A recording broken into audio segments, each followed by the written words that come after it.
तो देखिए हमारा प्रकरण चल रहा था कि पशु बलि है या नहीं। आप पहले वीडियो देखना, क्योंकि इसमें संज्ञापन का अर्थ विद्यादान है। संज्ञापन का अर्थ किसी बकरे को मारना नहीं, बालक को विद्यादान। इसका अर्थ यह होगा, हे विनीत बालक, आज घर से गुरुकुल के लिए विदा देते समय हमें तुझे ज्ञान के पास से बांधते हैं।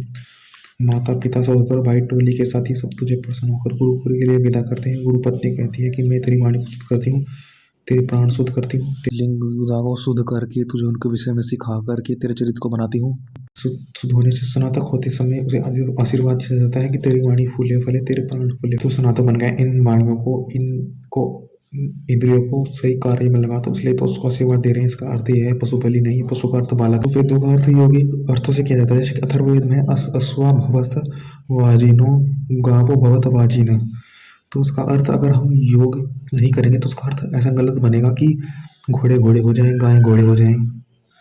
यह कदापि नहीं, क्योंकि निरुक्त में कहा गया वाज इति बलनाम सुपतु गांव इति प्रभुतु। गाय कम वो बल वाली है और अश्व बल वाले। हमें अल्प से बलवान बनना है। यह हो सकता है। अश्वपर्ण का अर्थ है गति, शीघ्र, शीघ्रगामी होना है। देखेंगे भी शीघ्रगामी कैसे होना है। हम देखते हैं जैसे कि वेद में रूढ़ व्यक्ति के विशेष से नाम नहीं आता कि अश्व तो अश्व ही आ रहा है, अतः उसका अर्थ क्या है। देखो जैसे कि देवत्तम देवत्तम, इसमें कभी भी तम प्रत्यय नहीं लगते। लोक में इस शब्द का अर्थ है, ऐसे वेद में नहीं। वेद में व्यापक मानना पड़ेगा, अनर्थ हो जाएगा शब्दों का। तो आपको घोड़े घोड़े हो जाए, घोड़े ये विशेष नहीं। जैसे कि देवत्तम प्रत्यय तो अग्नि प्रथमो अंगिरस्तम कर्णवो तमो तम नृणाम कर्णो तमो नृणाम, अर्थात तम प्रत्यय आ रहा है तो उसका अर्थ यही है कि तुम मधुवित्तम, नरों में तुम। इसका अर्थ यही है कि नरों में तुम श्रेष्ठ हो जाओ। अग्निम कण्वत्वम कण्व सखा, बुद्धिमानों का मित्र, सबसे बड़ा बुद्धिमान, ऐसा करना पड़ता है। इसमें फिर तो ये अर्थ हुआ कि बुद्धिमान के साथ कोई अल्प सामर्थ्य सामान्य व्यक्ति है वो उनके साथ रहेगा, वो बुद्धिमान हो जाएगा। पर तो ऐसा नहीं कि बुद्धिमानों का मित्र भी बुद्धिमान ही होता है, सबसे बड़ा बुद्धिमान, अर्थात वो ऐसे को नहीं रखते। तो इसके लिए शायर ने भी एक जगह हस्ती भी का अर्थ हाथी नहीं घोड़ा किया है। तो कैसे करना पड़ता है, यौगिक अर्थ देखना पड़ता है। जैसे कि गाय को समझ के हम गच्छति थी गौ, तो ऐसे हस्ती भी जिसके चार पैर हो, चलने के लिए तेज दौड़ता है वो गमन, इसलिए अश्व भी कह सकते हैं। हस्ती भी का अर्थ अश्व भी है जिसका नाम। तो ऐसे ही गौ को हम देखना पड़ता है प्रकरण के अनुसार। तो ठीक उसी प्रकार हम हर गो शब्द को लट्टू, घोड़ा इत्यादि नहीं कह सकते, क्योंकि वो भी चलता है। तो सबका नाम भी गाय नहीं हो सकता, क्योंकि देखो वेद में कहा गया है। गौ में देखना पड़ता है किस किस व्यापक अर्थ, जो सब अर्थों में समावेश हो जाए। गो शब्द से वेद में धरती, वाणी, इंद्रिय चलता तो है, पर तो गो का अर्थ भी देखना है ना। गो अर्थात धरती, वाणी, इंद्रिय, स्त्री, गाय, इन सब अर्थों में तो ये चलते हैं।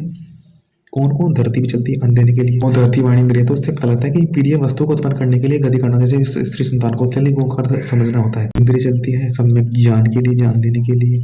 इंद्रिय ज्ञान के लिए, गाय दूध को उत्पन्न करने के लिए भी चलती है। स्त्री संतान को इंद्रिय ज्ञान के लिए तो चार अर्थ होते हैं, 4-5 अर्थ होते हैं गो के। धरती, वाणी, इंद्रिय, स्त्री। वाणी अर्थ को जानने के लिए गमन करती है, चलती है। तो इस प्रकार ये अर्थ किए जाते हैं, जो भी अर्थ ऋ धातु को लेकर लीजिए जाता है व्याकरण में। ऋ धातु जानने के अर्थ इस प्रकार का अर्थ दिया गया है, परंतु ऋ धातु का अर्थ जानने के लिए इससे प्रयासों को देखना होगा। इसका अर्थ ऋ धातु का, ऋ धातु से ऋतु शब्द बनता है, जिसका अर्थ है कुछ नियमित काल, शीतोष्ण उष्ण आदि अवस्था विशेष के लिए नियत काल। ऋतु का अर्थ है सत्य, अर्थात अन्यूनतरित यथार्थ ज्ञान, जिसका उल्टा अतः अतिरिक्त ज्ञान। अंतिम सत्य है। ऋत का अर्थ हुआ कि जो बदलता ना, में कमी ना हो, उसका समिधि, उसकी समिधि ठीक हो, अपनी परिमाण में चलता हो। जैसे कि ने तो अरवंतो हवन शुरू तो हो, ध्रुवम विश्वेश नवंतु, वे हमारी आवाज सुनकर इशारा पर चलने वाले मित्र, तू अरवा हमारी बात सुने। अरवा मित्र दौड़ ने बिल्कुल स्पष्ट कह दिया कि वे इतने सधे हुए घोड़े हैं कि दौड़ने के समय द्रुत गति में भी नाप के साथ चलते हैं। ऐसे घोड़े होते हैं अरब देश में कि जो अपने तेज गति में भी अपने अपने आयु ने अरब रखा। इस प्रकार अर्थ करना पड़ता है। आर्य का अर्थ है स्वामी वैश्यो। तो अन्य विद्वानों, अन्य व्यक्तियों ने विद्वानों के अर्थ को त्याग के पाश्चात्य ने अर्थ किया कि जो खेती बाड़ी करते हैं आर्य स्वामी वैश्य, पर उन्होंने वैश्य का अर्थ किया। आर्य का उन्हें अर्थ नहीं पता, वैश्य को कृषि करना तो समझते हैं कि आर्य कृषि करने वाले का शब्द नहीं, आर्य होता है ईश्वर पुत्र, अर्थात जैसे कि माता लड्डू बना रही है तो कितना भी दे देगी, परंतु व्यापारी उसको नाप तोल के ही देगा। हर चीज कार्य करना, नाप तोल के कार्य करना आर्य शब्द है, अर्थात आर्य ईश्वर पुत्र। जैसे कि हम व्यापारी सेवक का स्वामी बन करके सेवक का वेतन ठीक प्रकार दे उचित प्रकार देते हैं, ठीक ऐसे ही हम ईश्वर पुत्र ईश्वर के नियमों में चलेंगे, अर्थात जैसे कि तो हम ईश्वर यथा उचित गमन कराएंगे। अगर हम ईश्वर की यथानुसार इस नियम के चले, ईश्वर का यथा परमात्मा का हर कार्य नियम हमने करा तो हम आगे बढ़े। तथ्य करना, जो उसके गुण कर्म सब अपने अंदर धारण करना, अर्थात जिसका पूर्णतः नापातोला जीवन हो वही आर्य है। ये जातिवाचक शब्द नहीं है। अब योगी शब्दों से ऐसे अर्थ करते हैं, हमने देख लिया। अब समकक्षवाद से कैसे अर्थ होता है। अनंत वेदा स्कंद आदि भाष्यकारों ने भी आदिदेविक आदिदेव तीन अर्थों मंत्र में बताए। वस्तुतः तीन एक क्यों, वेद के एक ही मंत्र के अनंत अर्थ हो सकते हैं। जिस प्रकार स्पष्ट है कि ब्रह्मांड में सूर्य के उदय होने से शुष्कता आती है, रूखापन आता है तो अग्नि है, चंद्रियों पर ओस पड़ती है तो आर्द्रता आती है, वह सौम्य है। जो ठंडा है वह सोम का प्रतीक है, जो शुष्क है वह अग्नि का प्रतीक है। रोटी अग्नि है, उसमें जल और घृत सौम्य है, चंद्रमा का प्रतीक है। तो इसी प्रकार शरीर में पित्त अग्नि है, कफ सौम्य है। तो एक अर्थ जानने से उस अन्य को उसके जैसे जो अन्य चीज है उनका भी ऐसा ही अर्थ है।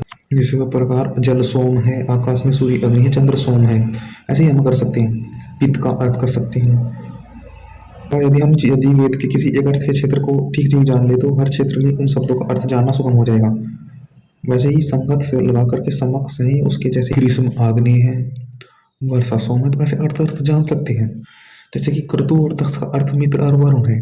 अपने अंदर देखने पर इनका अर्थ होगा कि जो मन में सोचता है वह कि मुझे यह प्राप्त करना है, मुझे यह प्राप्त हो इसलिए मैं वह करूँ, तो क्रतु कहलाता है, मित्र कहलाता है कि अपना ही मित्र है, जो जानता है उसके लिए अग्रसर है, उसने संकल्प किया। और संकल्प करने वाला क्या है, ब्राह्मण इत्यादि ऐसे ही अर्थ काटना पड़ता है।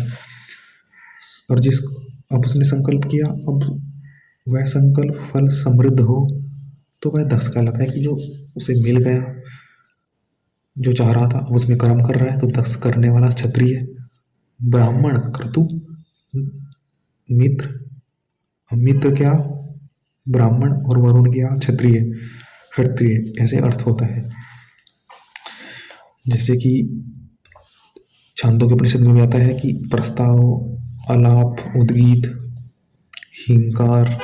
हिंकार, प्रस्ताव, उद्गीत, प्रतिहार, निधन इत्यादि अनेक समझाने के लिए उनको कि संसार में सब उद्गीत ही है, इसको ये चीज ऐसी उद्गीत है, जल ऐसा है, अग्नि ये है और जल ये इत्यादि बात है कि अग्नि हिंकार है, गुनगुनाना, फिर सूर्योदय, मेघ, वृष्टि, ऐसे अर्थ दिए गए हैं छांदोग्योपनिषद में भी। ऐसे हम उद्गीत, संसार में सब उद्गीत है, इसकी उपासना इत्यादि सब जो जिसके समकक्ष है उनका ऐसे ऐसे अर्थ से हम उसको समझ सकते हैं। हम अगर अग्नि को समझना है तो हम उद्गीत को समझ सकते हैं, उद्गीत अग्नि को उद्गीत से समझ सकते हैं, इत्यादि समझते हैं। अब तीसरा देखते हैं विज्ञाताश्रयवाद, एक यौगिक से अर्थ कर सकते हैं। दूसरा अर्थ हम करते हैं समकक्षवाद, तो तीसरा करते हैं विज्ञात आश्रयवाद। एक तीन चीज को पता है, उसमें से एक चीज को आश्रय लगाना, जैसे कि मुझे दीपक जलाना है, ये सब जानते हैं, पर ऑयल का अर्थ नहीं पता, तो कहते समझ जाएंगे कि तेल कह रहा है। नरमेघानम, जैसे कि सैनिक का अर्थ है मृगरोती उनादि, मृग की ताती।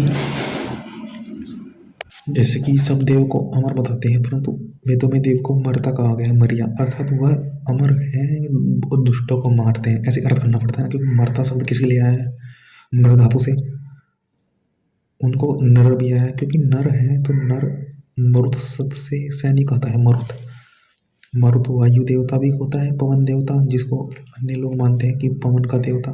परंतु जहाँ निर्णय आया, निर्णय मेघानाम नेतारम इत्य अर्थ अलग अलग अर्थ है, तो नर के अर्थ देवों की अपेक्षा मनुष्य में बातें। तो ऐसा मनुष्य जो सैनिक है, जो दूसरों को मारता है, जो स्वयं अपने दुर्गुणों को नष्ट करता है, तो इसलिए उसे तो मरेगा नहीं, बुराई में स्वयं जीता रहेगा, उन्नति करेगा,